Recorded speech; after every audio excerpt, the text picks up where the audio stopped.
Hi, and welcome to the Human Side of Business podcast. I'm Ange McCabe, CEO and co-founder of Intuitive Performance.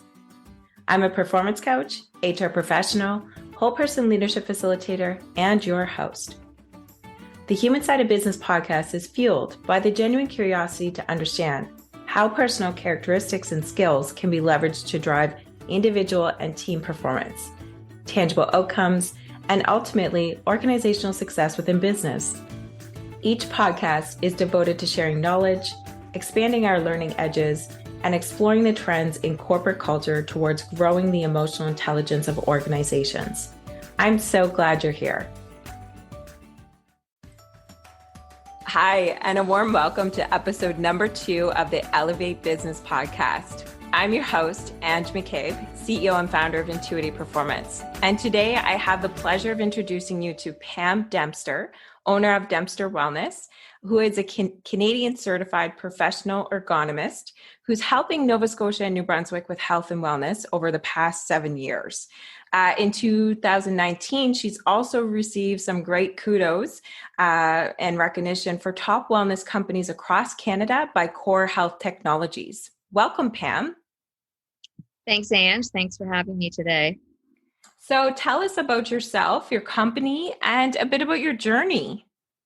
Oh my gosh. Well, first of all, it's been a fabulous journey. I myself started my career as a licensed occupational therapist, and Dempster Wellness came into inception about 7 years ago now. I am a certified professional ergonomist. And what that means is I basically specialize in the field of ergonomics. So I do assist quite a few corporate employees in their health journey related to their work environments. And so Dempster Wellness is a little different in terms of our approach to corporate health and wellness. We pride ourselves in providing a very broad width of services for organizations to access for their employee wellness programming, and also how we deliver those services as well. So basically, when I started Dempster Wellness, my vision was to incorporate the total worker health approach, and this is an approach, Ange, that takes employee wellness a step further, instead of kind of the cookie cutter type servicing that historically has been part of and the basis of employee wellness, and we've stretched that. So when we talk about total worker health, we have to really incorporate not just the health of the employee through the workplace environment. We have to stretch those services to incorporate their health and wellness outside of work as well. Because as you know, life gets busy, life gets very stressful, and issues that could be occurring in an employee's life outside of the four walls of work can unfortunately impact their health and their safety within the four walls of the corporate environment, and vice versa. So we can't just kind of box in, certain wellness services to really achieve total worker health. We need to stretch those much, much further and incorporate a full service suite of services. So we look at offerings, obviously the traditional ones like fitness, yoga, mental health, ergonomics, things like that. But we also stretch it a bit further. We're looking at financial wellness for employees. We're also looking at, what about the workers that are maybe looking after a senior parent outside of work, right? And giving access to training and services in those fields that can help them manage their stress as a primary caregiver with a senior parent, let's say. Or maybe there's an employee that is also looking after maybe a sick child or a sick spouse outside of work. all of those stressors can unfortunately come back into the workplace because the worker's life, the worker's stress doesn't just end at the corporate front doors, right? That stuff comes in to the worker's environment and vice versa. And so we really need to work with companies to see, really what do their employees want? What do their employees need to really feel like they're getting that wellness and health component in their life? And it may not be those traditional type of wellness services that we all know of. It may be something totally different. And as I've mentioned, those non-traditional services are things that we can still connect those organizations to in the community and through us as well.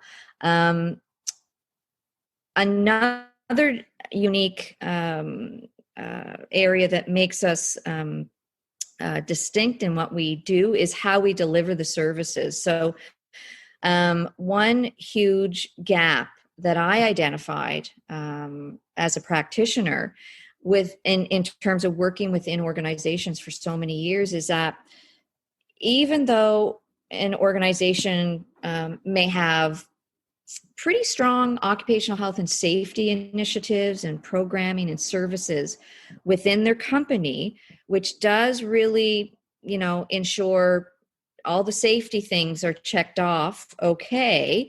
And then possibly in another sector of the organization, there might be a wellness committee working to really help employees with, manage stress and look at maybe their physical health a little bit more, might bring in a nutritionist from time to time. That is occurring in another area of the organization separately. And what's happening is that these two pretty important sectors within a company aren't actually working together. There's actually a gap occurring between them. And I've identified that this gap is really where a lot of the ongoing injury rates and illness rates, especially in Nova Scotia, are continuing to linger. Okay, because these committees and departments are almost siloed with even within the same organization. So, and the total worker health approach, which is a huge program based out of the United States. I can send you some information on it. It's a fabulous program. Definitely. They've been promoting organizations to really start filling in that gap and bringing these two very important sectors within organizations closer together and actually have them work as almost as one program or one large committee, and they all come to the table, because we can't keep these siloed kind of separate sectors within each organization working if we really want to achieve total worker wellness in our employees. We have to all come to that one table and make sure services aren't duplicated. And are you really offering those programs and initiatives collectively? And there may be some additional gaps in what's being offered to the employees, right? And so Dempster Wellness will work with organizations, sit down with organizations, and actually help them identify where possibly those wellness and health gaps may occur in their own organization. And then we can work with them to kind of fill those gaps via our service suites that we have available to corporate accounts. Yeah. That's fantastic information, Pam. And to the audience, Pam has been doing this, like I mentioned earlier, for over 7 years. So she could probably spend hours, speaking to us with regards to total worker health, sense of setting up employers for success so that they have access through Dempster Wellness for total worker health. So she's made a lot of great partnerships and alliances across Nova Scotia and New Brunswick. So make sure you check out her page. And I'm going to be posting some of her marketing collateral and website information as well. With this in mind, based on your expertise and, wearing the kind of working in your business and on your business hat over the past 7 years, what has been your biggest learning? That's a loaded question, and I could talk about that for hours as well. Um, Obviously, as a practitioner, I was very, confident in what I do and how I do my work. I think the biggest thing was, in terms of learning, is the business side of the organization, and a lot of what I've learned in terms of what is a good corporate health and wellness organization, and are we really offering the services that corporate organizations really need? And I find over the last 7 years that has really, funny enough, been my switch. In that, is when I first started this, although we wanted those broad services, we were still going in with the traditional and employee wellness programming, which was great.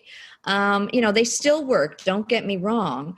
But in terms of the learning, kind of the breadth of really what employee wellness or well-being and safety should really look like, that was a big learning curve for me, because it is so much more than what we traditionally think it is. And so even today, I'm still learning that, in terms of the sky's the limit in terms of employee health and wellness. Why? Because each employee is different. They're not cookie cutter souls, right? So just because one set of employee wellness programming or services may work for one company doesn't mean that the same services are going to be successful for another organization, and what their work culture and their needs are for their group of employees. So in terms of that learning, I'm still amazed as to how well, yes, the traditional services work, but still there's a lot more we need to bring to the table to really attack this, what we call employee health and well-being. Atlantic Canada, and unfortunately, is still falling behind. We, in the presence of occupational health and safety and so-called employee wellness offerings, we still have very high injury rates and illness rates in this province. And so something is definitely amiss. And I do feel what that is that kind of less than broad service suite that we can offer organizations, and that's still a learning area for me. I love seeing the different types of services we can investigate a little bit further, and then possibly offer organizations down the road. Nothing is really cut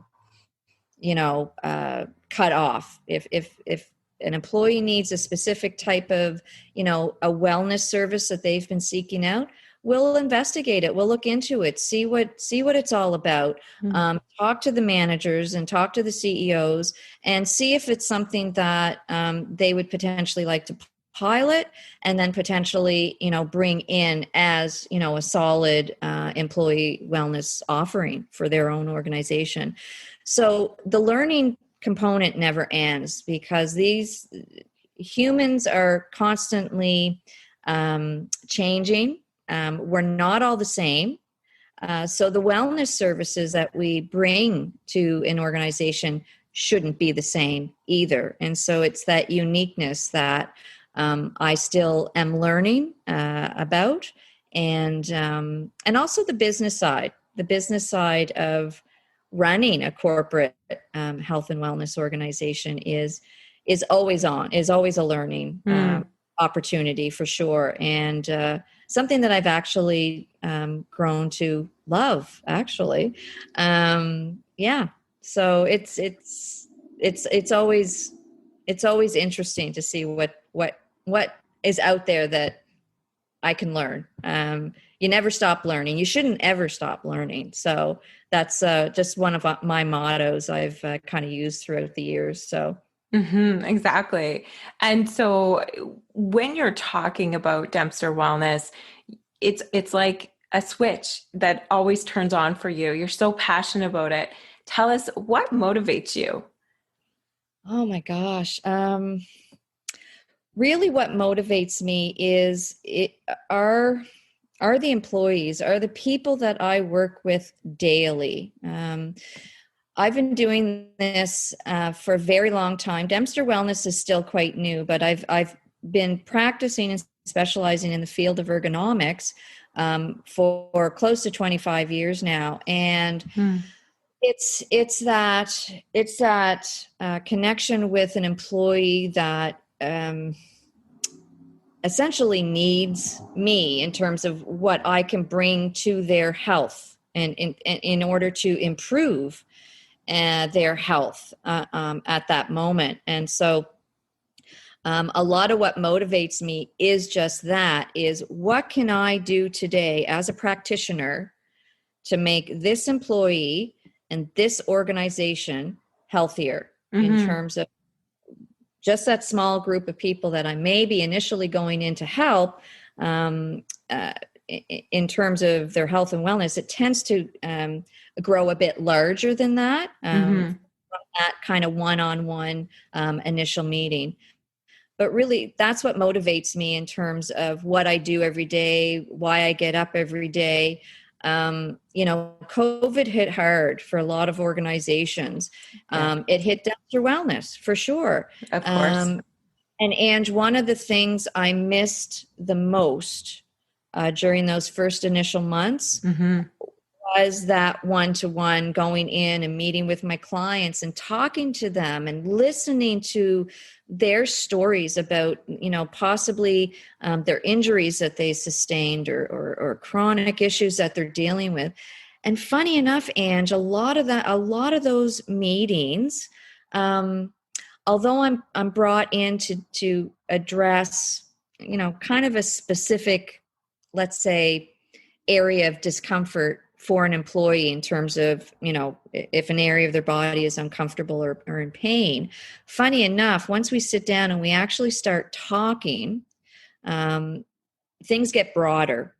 And this is where this total worker health vision for Dempster Wellness's inception 7 years ago came from, is from my talks with all those employees I've met over the 25 years, is that yes, I'm called in to help with a certain specific pain, let's say. Hmm. From those initial talks, there's a lot more going on in people's lives than just a shoulder injury or just a neck pain. Okay. Normally, when we're sitting down, we're talking, things start to expand a little bit, and they do start to open up about, oh, well, just to let you know, I'm also dealing with my child may be autistic, or I am a primary caregiver for a senior parent. So when I leave work, I'm kind of going and doing another job and Mm. helping physically with that person, which then also can be sometimes challenging mentally as well, mental stress when you're trying to deal with a situation. So a lot of the time, employees will open up about those other issues that are coming into play, that, funny enough, not just the employee's chair or their workstation is contributing to, but the things outside of work are also contributing to some of Hmm. maybe mental stress or physical stress and physical pain. So knowing those other issues actually helps me as a practitioner when I'm in at the workstation and doing that specific task. So that's really what motivates me, are my clients, their stories, and it motivates me to get to the root of that problem and really help with their health and wellness at the end of the Exactly. So it sounds like, you really have the gift of listening and tuning in and meeting people where they are, and then the wherewithal, of course, proper certifications that you have to assist them to get them where they need to be, so that either it's part of the rehabilitation process or in management of chronic pain within the workplace. Mhm. So when it comes to that motivation theory piece again, for some people, they're motivated by things that are going on outside of themselves, so external motivators. Whereas other people or professionals or owners, entrepreneurs, etc., it's something within them. So for you, what would you like? What type of label would you put on that? I'm really curious to understand. Someone like yourself with the amount of experience you've been in entrepreneurship for over 7 years and doing this for over 25 years. What's that motivator that keeps you waking up every single morning and still being just as passionate about it today and 5 years from now as you were the day you opened the doors to Dempster Wellness? There definitely, I think, has to be that, how do I say it, that entrepreneurial kind of spark that, and which is the motivator, because opening up your own company is, it's so scary. I remember that moment. I do. I remember that moment of moving on from that fabulous job that I had, as a rehab specialist, Mm-hmm. doing my ergonomics and getting my regular paycheck every 2 weeks. And running your own company is a total 180 of that structure. Mm-hmm. So that in and of itself it does scare a lot of people, that non-secure type of environment that you literally jump into as an entrepreneur. And I get it. I think in speaking with other business owners, other entrepreneurs that I've crossed paths with, and I've had similar conversations. Funny enough, it appears, and I could be totally wrong, but it appears that entrepreneurs in general tend to have that same spark, that same little, okay, I'm just going to do it. Would you call it a risk taker? Possibly, yeah. I guess, and funny enough, when I think about that question a little bit deeper, I always go back to my mom, because she passed away recently, unfortunately. But we were having a discussion about this. Thank you. We were having a discussion about this because a lot of people don't get, like, how did you do that? How did you just leave a good job and open up your own company? And how did you take that leap? And Mom basically looked at me and she said, "You always had that in you, though. Mm-hmm. You were always that extremely independent child. I literally, if I had an idea as a kid, I would just go and execute it. So if I had an idea to build, I don't know, let's say an awesome fort, right? I would spend a summer building an awesome fort. That just came to my head. So I thought about it. I envisioned what it would look like, and then I executed it. I've kind of always been like that. Mm-hmm. So although the leap to open up my own organization was, yes, extremely scary, there's a part of my brain that the fear doesn't scare me, I guess is what I'm trying to say. The fear of something has never scared me. I've always been able to acknowledge it. Yep, this is risky. Yep, this may not work. Okay, but we got to try it. Let's try it and see where it goes. But I've always had that personality, right? Mm-hmm. So when someone says, "No, you can't do that," I'm like, hold my coffee. Here I go. Yeah, that's just me. I love it. So I had that vision for Dempster Wellness because of those fabulous clients that I've been working with for 25 years, because of the work that we still have to do in this region when it really comes to employee wellness and health. I felt I was able to see that vision, and I was able to then move forward with what I was witnessing as a practitioner and really offer that to the corporate accounts within the region in terms of, if you really want a strong employee health and wellness program, sit down with us. We're going to help you build that based on, my knowledge as a practitioner, my knowledge as an ergonomist, and what I was witnessing in organizations and the gaps. Let's fill the gaps. So that was what Dempster Wellness vision was all about. Mm-hmm. We need to start filling some of those gaps. And so when you talk about Dempster Wellness, you've spoken about meeting your clients where they are for their ergonomy needs, the total person wellness perspective, and then also ensuring that your potential and existing clients have access to the wellness services that they require from a customized approach. So with all of these moving pieces going on within your business, what does success specifically look like for you? Actually can change on a daily basis for me. So you've heard me mention my clients. Mm-hmm. When I see that kind of one-to-one success of let's say an ergonomic process, I had one this morning. I was working with a client pre-COVID. COVID hit. So we hadn't seen each other. She had things implemented. I was able to go back and meet with her and finally see that successful completion of her ergonomic process from start to finish. So it was a follow-up meeting that I had with her today.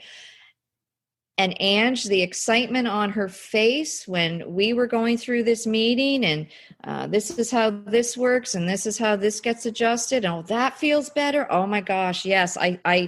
This is going to work. I can feel it already.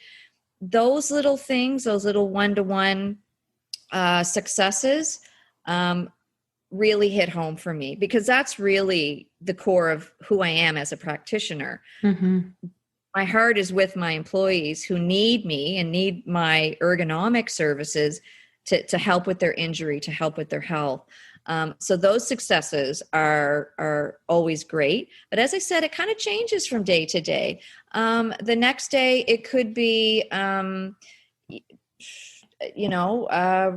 receiving a nomination for a local awards that, we received a few months ago. It's like, oh, wow, that we're getting acknowledged, right? So the organization within our community is now getting acknowledged. So that's a level of success as well, right? Mm-hmm. Simply running an organization from day to day, mm-hmm. I think a level of success for me. And funny enough, I'm noticing that I actually like the business side of running a company as well. So I think it changes from day to day when it comes to that term success. I think for me, if I was to really focus on that word, I'd really, really want to stress to Atlantic Canadian organizations that we need to do better with our employee wellness, and Dempster Wellness can help with that.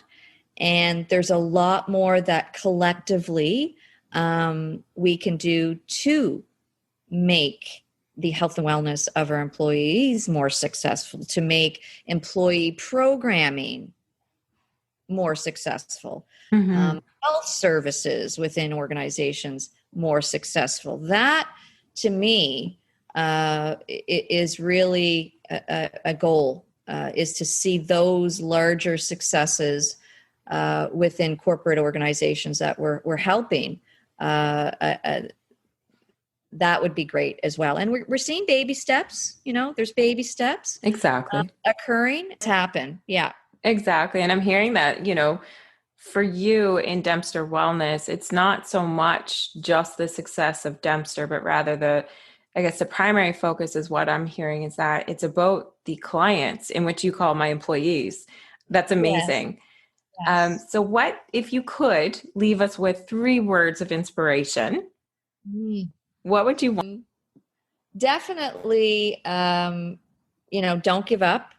I think, unfortunately, a lot of workers in our region, they say they've done the gamut of health and wellness in their lives and nothing's really working. You know, don't give up. It doesn't mean that those types of services per se aren't working, but maybe how they're introduced around and within your life, maybe that isn't what's working. So don't give up. I would also like I also like the word collaborate, because I think that's really the key to that total worker health. We need to really come in as a team, whether you're bringing in an external contractor to your organization, or you're looking at developing internally your own work culture. We need to break down all these silos. Okay, my goal as an ergonomist is to improve the health and wellness of my clients. Mhm. The health benefit package within an organization is also there to improve the health and wellness of the employees using the benefit packages. The CEO has those benefits there for a reason. So they themselves want their employees healthy and well.